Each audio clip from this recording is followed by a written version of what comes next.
저는 오늘 말씀 제목을 경련은 생명의 파동이다라고 정했어요. 왜 그러냐면 여러분, 호수에다가 조약돌 하나를 던져버리면요, 그 순간에 여기서 이렇게 쫙 이게 퍼져나갑니다.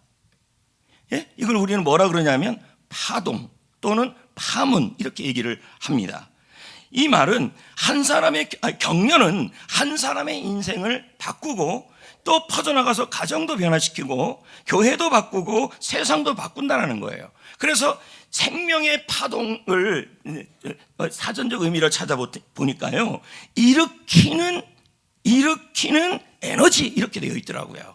그래서 여러분, 오늘 말씀 제목이 경련은 생명의 파동이다.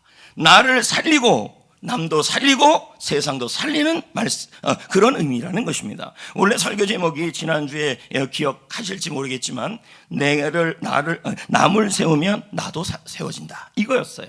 근데 이제 좀 묵상하다가 제목이 조금 너무 흔한 것 같아갖고 좀 바꿔본 것입니다. 그런데 여러분, 오늘 우리가 읽은 이 요한복음 사도행전 3장에요, 격려를 받아서 인생이 바뀌고 주의가 바뀐 사람이 등장합니다. 사람들은 몇 명이 나오냐면 베드로, 요한, 나면서부터 걷지 못했던 사람, 이렇게 나온 겁니다. 그런데 사도행전 3장에 보니까요, 베드로와 요한이 기도하러 올라간 거예요. 성전으로 올라갔는데 그 성전이 헤롯 성전이에요. 헤롯 성전. 그러니까 이 헤롯 성전은, 헤롯이라는 사람은 아주 엄청난 건축가입니다. 그래서 솔로몬 성전보다, 수룹바벨 성전보다 훨씬 더 뛰어난 성전이 헤롯 성전입니다. 거기에 이 나면서부터 걷지 못했던 사람이 뭐 하고 있냐면 구걸을 하고 있는 거예요. 구걸을. 그리고 그 구걸하는 사람에게 베드로와 요한이 격려를 합니다. 왜 그게 경련인지는 좀 이따 살펴보면 알 수 있습니다. 그러면 이 나면서부터 걷지 못했던 이 사람의 상태, 그리고 그 사람의 이 상태가 지금 현재 대한민국의 10대, 20대, 30대, 중년, 노후 세대까지 겪는 그러한 기대감이 없는 모습과 아주 유사합니다. 자, 보자고요. 2절입니다. 읽어볼까요? 나면서 못 걷게 된 이를 사람들이 메고 오니 이는 성전에 들어가는 사람들에게 구걸하기. 이 사람은 뭐예요? 태어날 때부터 걸을 수가 없었어요. 그래서 할 수 있는 일이 없는 거죠. 세월이 지나고 1년, 2년, 3년 점점 지났는데 이 사람은 생각합니다. 이제 과거에도 기대가 없었지만 현재도 기대가 없고 미래도 기대가 없어요. 그리고 좋아질 가망도 없어요. 그는 이 말씀에 보면요, 성전에 가가지고 성전 문 앞에 가는데, 자, 혼자 갔습니까? 누가 메고 갔습니까? 그러니까요, 평생을 뭐 하는 거냐면 남이 돕지 못하면 못 살 사람이었어요. 현재에 대한 기대도 없지요. 그러니까 구걸을 매일매일 하고 있지만 그 구걸이 어떤 열정으로 하는 것도 아니고 하루하루 입에 풀칠하려고 사는 거죠. 여러분, 여기서 한번 보자고요. 이 나면서 걷지 못했던 이 사람은 분명히 자기 인생은 여기서 더 나아질 거라는 기대가 없습니다. 현재도 없고 미래에도 없습니다. 저는 이 나면서 걷지 못한 이 사람들이 현재 대한민국 가운데 있는 10대, 20대, 중년, 노후 세대의 현재 모습과 유사하다는 생각이 들었습니다. 왜 그러냐면 통계가 그렇게 나오고 있어요. 물론 지금 대한민국은 예전보다는 잘 먹고 잘 살지요. 그러나 국민들이 느끼는 상대적 박탈감들이 있다는 것입니다. 자, 그러면 과학기술정책연구소에서 한국인들에게 물었습니다. 현재와 미래에 대한 인식입니다. 어떻게 물었냐면 현재 나의 삶이나 대한민국을 바라보면서 어떠한 부정적인 모습이 보이느냐라는 질문을 했어요. 그랬더니 첫 번째가 경제였어요. 경제라는 말은 물질적 어려움이 있다라는 것입니다. 사실 예전에 비해서는 여러분, 우리의 연봉이나 월 사례비가 훨씬 더 많지요. 그런데 거기에 비해서 국민 전체의 빚이 1인당으로 계산하면 이 사례비를 따라갈 수가 없습니다. 그러니까 어떤 느낌이 드냐면 현재에 대해서 기대가 없다는 거예요. 더 나아질 수가 없어요. 아무리 일을 해도, 아니면 뭐 굉장한 직장에 들어가지 않는 이상은 빚을 갚을 수가 없다는 생각을 갖고 있는 거죠. 거기다가 저출산, 가면 갈수록 자식이 없는 그러한 시대. 그러니까 국가의 미래가 너무 불안한 거예요. 왜요? 결국 국력은 사람 수거든요. 왜 인도라는 나라가 그래도 무시 못하는 아시아의 용으로 보고 있냐면 인도의 인구수가요 중국과만 먹어요. 그래서 인도를 무시할 수 없습니다. 근데 우리나라는 그렇다는 거죠. 현재 보십시오. 자연 환경도 그렇습니다. 그리고 노력은 어떻습니까? 열심히 노력해도 여러분 보십시오. 2030 사람들을 보십시오. 자신들이 노력을 열심히 해도 뭔가 더 나아질 거라는 생각을 못 갖고 있습니다. 그런데 미래에 대해서는 어떻게 생각하느냐? 조사를 했더니요. 미래에 대해서도 역시 경제였어요. 왜요? 빚이 해결된다는 보장이 없어요.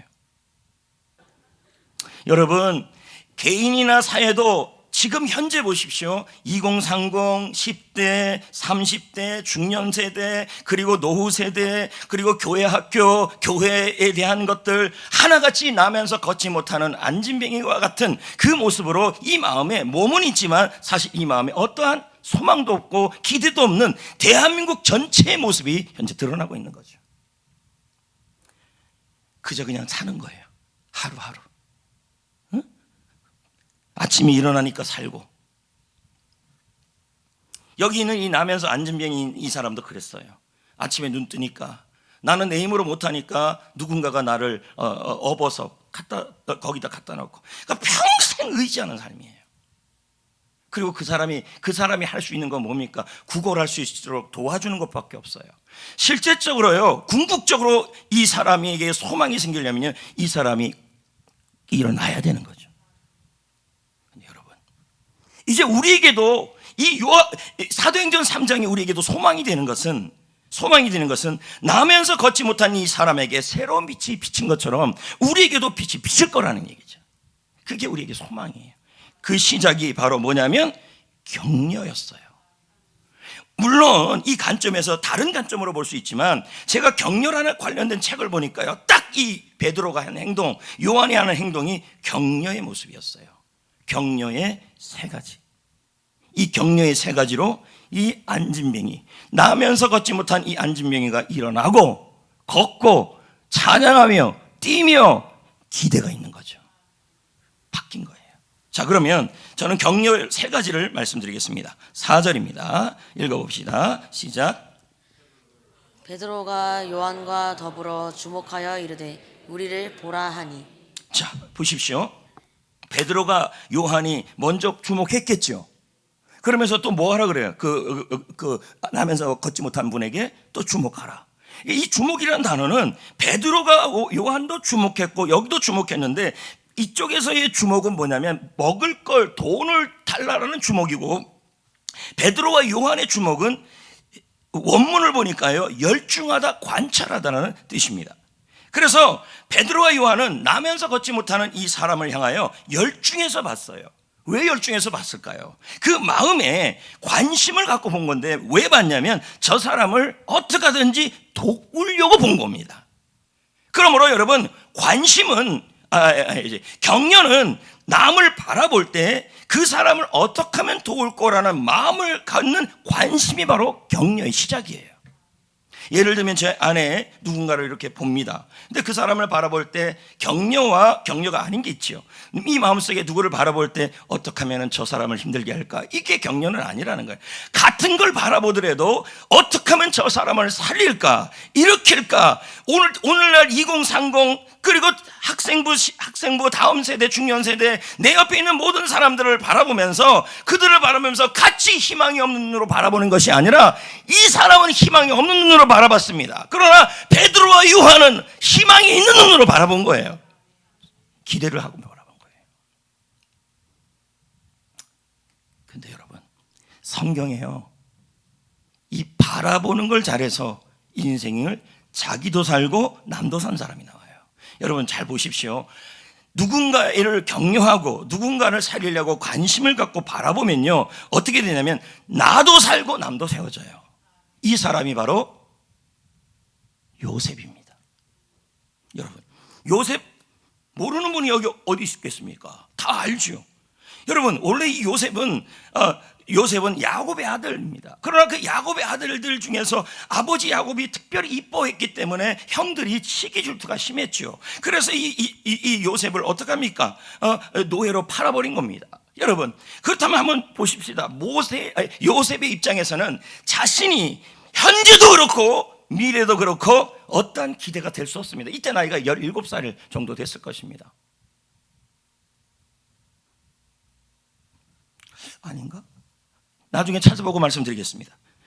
어떻든 여러분, 나면서 걷지 못했던 이 사람처럼 요셉은 걸을 수는 있었지만 마음은 안진뱅이의 모습이었을 거라는 거예요.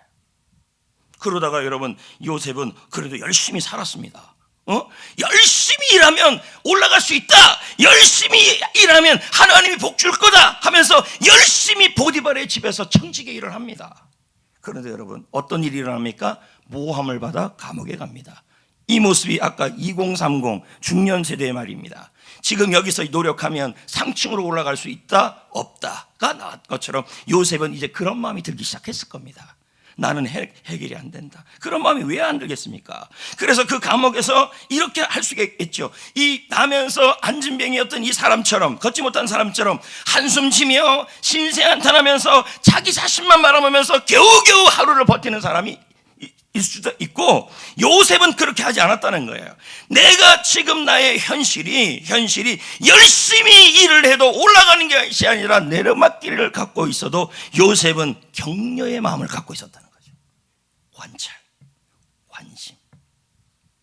근데 이 요셉은 딱 10대 시절에 있는 것처럼 20대 있는 시절인 것처럼 본인은 노력해도 되지 않는다는 삶이 되었던 거예요. 근데 여러분, 그렇다 할지라도 여러분, 남을 도우려고 관심을 가질 때 역전의 시작이 일어나요. 아멘. 요셉은 너무 힘들었어요. 그러니까 너무 억울해요. 그래서 부모님이 원망스럽고 형들이 원망스럽고 나라가 원망스러워서 푹푹대면서 신세한탄을 하면서 감옥에 들어오는 음식이나 먹고 그냥 하루하루 그렇게 버티지 않았다는 거예요. 그는 그곳에서도 자기도 힘든데도 어떻게 했냐면 누군가에게 관심을 갖기 시작해요.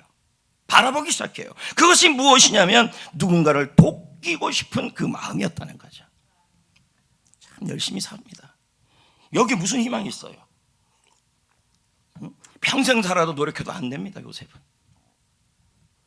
근데 어느 날 이렇게 쭉 훑어보니까 여러분, 술 간원장하고 떡 간원장이 있는 거예요. 어머 목사님, 뭐 이런 간원장이 다 있어요.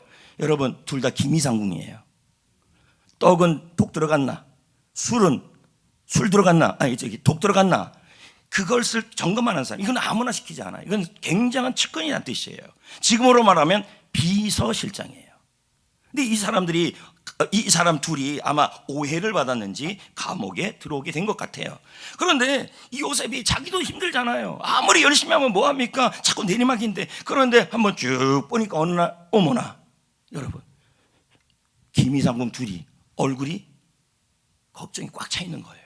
이 요셉이 어떻게 하냐면 그들의 그 수심을 보고 근심을 보고 말을 걸어요. 무슨 힘든 일이 있냐고. 그랬더니 꿈을 꿨는데 이런저런 꿈을 꿨다는 거예요.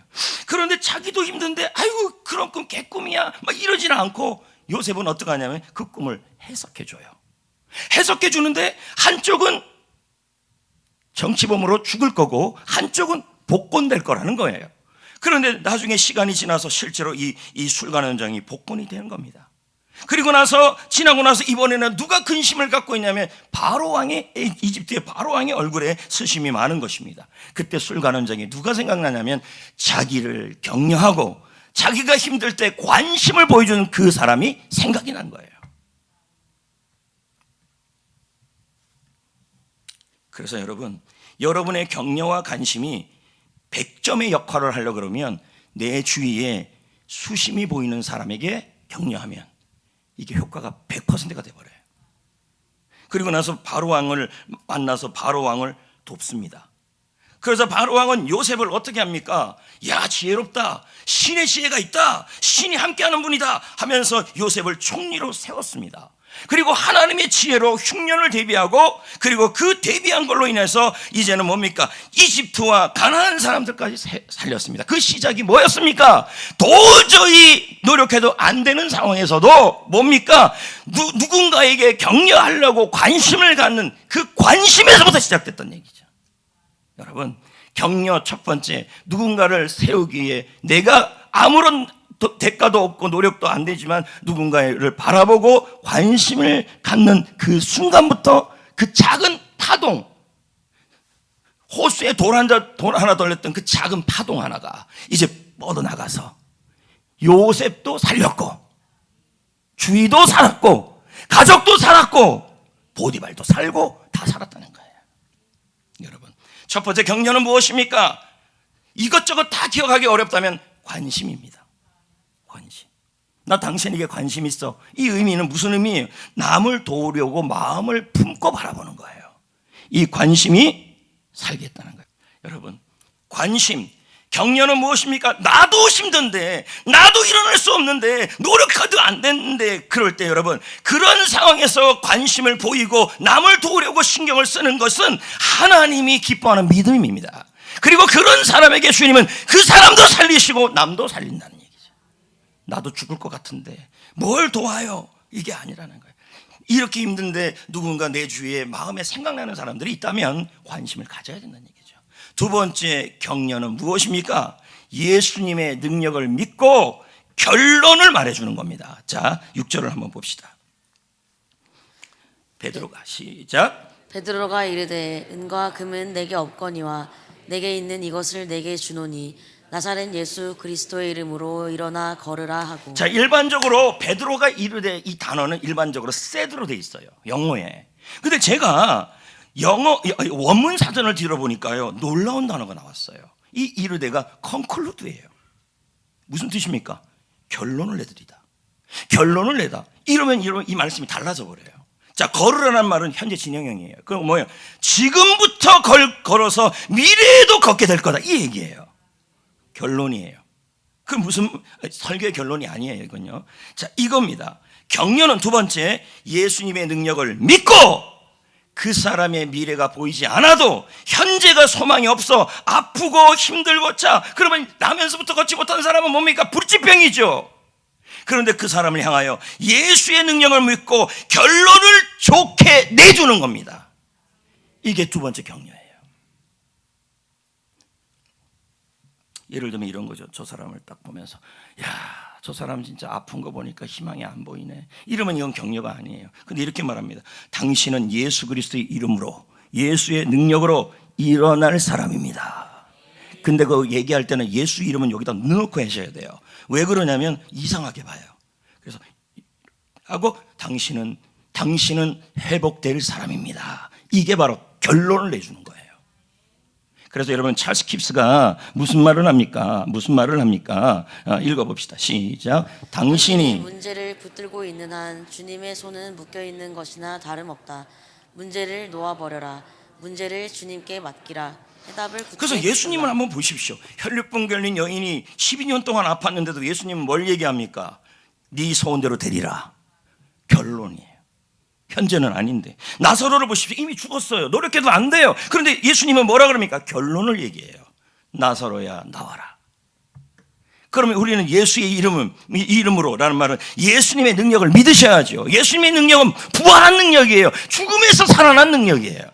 그 능력을 믿으시면서 누군가에게 뭘 얘기해야 됩니까? 뭘 얘기해야 돼요? 이 사람이 현재 미래가 이렇게 될 거라고 좋게 결론을 내주는 거, 이게 격려입니다. 아멘. 이렇게 얘기하는 거죠. 그래서 원래 여기 이야기가 있어요. 근데 이거 넣었다가는 너무 오래 걸려갖고 제가 이제 저도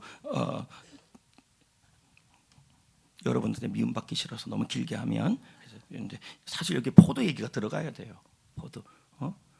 포도가 얘기하네 지금. 짧게 얘기할게. 포도가 자동차 만든 그 포도 회사의 그 포도가 가솔린으로 자동차를 만들려고 그랬을 때 모든 사람들이 인정을 안 했어요. 근데 에디슨만 격려하는데 결론을 말해줬어요. 놀라운 발견이다. 아직도 안 됐는데. 그리고 이 자동차 산업은 당신으로 인해서 굉장한 변혁을 이룰 것이다. 결론이에요. 자, 두 가지 얘기했죠.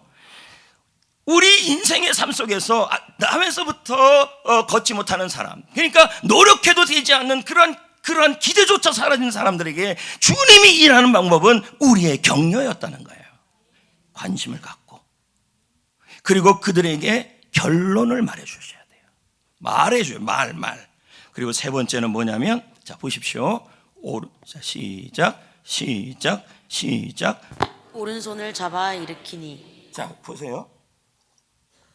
그러면 그 사람이 지금 현재 일어난 거예요? 안 일어난 거예요? 말은 했죠. 결론을 얘기했죠. 근데 거기까지 끝나면 안 된다는 얘기예요. 그럼 뭐 해야 돼요? 이 사람의 오른손을 뭐 하고요? 잡아 일으키도록 하면서 도와줬어요. 그랬더니 힘이 들어갔어요. 그럼 무슨 말입니까? 격려가 뭡니까? 옆에 있어주는 거예요. 그리고 응원해주는 거예요. 그게 격려예요. 저는 한번 정리해 봅시다. 격려가 우스운 게 아닙니다. 지금 베드로와 요한이 이 나면서부터 안진병이 했던 이 사람을 살린 게 이 격려였어요. 무슨 격려나? 첫째 관심, 둘째는 관심, 두 번째는 결련, 세 번째는 응원이었단 얘기예요. 근데 주님이 그 세 가지를 통하여 일하셨단 얘기예요. 어떻게 일했냐 볼까요? 그냥 우리도 이렇게 해야 돼요. 가족이나 친구나 성도나 동료들에게 혈루병과 인연일처럼 나면서 안진병이 된 사람들처럼 질병과 그리고 노력해도 안 되는 그런 현실 앞에서 자꾸만 여러분 그냥 내버려 두는 것이 아니라 관심을 갖고 결론을 말해주고 그리고 응원해주고 그럴 때 그 주님이 그 말과 행동을 사용하신다는 얘기죠. 응원할 때 힘이 들어갔어요, 여러분. 자, 보자고요. 7절, 8절. 시작. 발과 발목이 곧 언제 힘이 했어요? 생기고. 손을 잡아줄 때였어요. 맞죠? 그럼요. 응원할 때였어요. 8절. 뛰어 서서 걸으며 그들과 함께 성전으로 들어가면서 걷기도 하고 뛰기도 하며 하나님을 찬송하니. 아멘. 놀라운 일이 일어났죠. 절대로 노력해도 안 되는 사람에게 놀라운 일이 일어났고 요셉에게도 그랬습니다. 가끔 이런 분들이 있어요. 내가 다른 사람들을 위해서 섬기고 헌신하고 희생하기 때문에 나의 꿈을 잠시 좀 밀어놓고 내가 더 좀 손해도 보고 희생도 해야 되는데 나는 어떻게 합니까? 라는 생각을 하시는 분이 있어요. 여러분, 그렇지가 않아요. 내가 남을 섬기고 내가 남을 위해서 격려하고 희생할 때 하나님은 내가 격려하고 희생한 일을 나에게도 해주십니다. 왜요? 누가복음 6장 38절에 뭐라 그럽니까? 주라 그리하면 줄 것이요 그 후이되어 부르고 흔들어 넘치도록 안겨주리라. 보십시오. 내가 먼저 격려했더니 나에게 뭐가 온다는 거예요? 넘치게 된다는 얘기죠. 여러분, 우리 교회 성도님들을 보세요. 다른 사람들의 행복을 위해서 섬기고 있죠. 지역 어르신들을 또 섬기고 있죠. 맞습니다. 이게 격려 아닙니까? 응원. 그리고 다음 세대를 섬기기 위해서 창립 예물도 드렸죠. 마사이족 유치원을 섬기기 위해서 헌신했죠. 지난주에는 어떤 분이 제가 유치원복 얘기를 했더니 또 유치원복 값을 가지고 왔어요. 자, 이런저런 일들이 일어납니다. 그러면 그분들 입장에서는, 우리 성도들 입장에서는 내가 희생하고 헌신하고 나눠주니까 손해보는 것 같은데 사실 그렇지 않다는 거예요. 내가 남을 세우면 하나님이 나를 세워요. 저를, 여러분을. 우리 교회 격려자들이 있잖아요. 셀 리더들, 교사들, 운전하시는 분들, 찬양하시는 분들, 식당 봉사하시는 분들, 그리고 교회를 쓸고 닦고 하시는 대꾸팀들, 그리고 기도팀들, 그리고 코스메오 팀들, 전도팀들, 그 외에 섬기는 분들. 자, 여러분, 이게 바로 다 격려하는 것이에요. 격려는 물에 던져진 조약돌과 같습니다. 여기 그림이 나올 텐데요. 자, 조약돌이 하나 던져지면요, 파동이 바로 일어납니다. 맞습니까?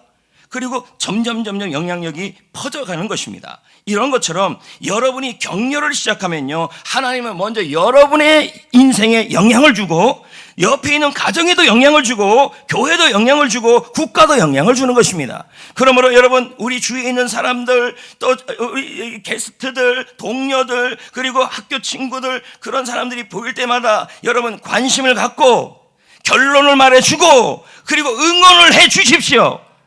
왜요? 격려는 하나님이 사용하시는 생명의 파동이기 때문입니다. 승리합시다.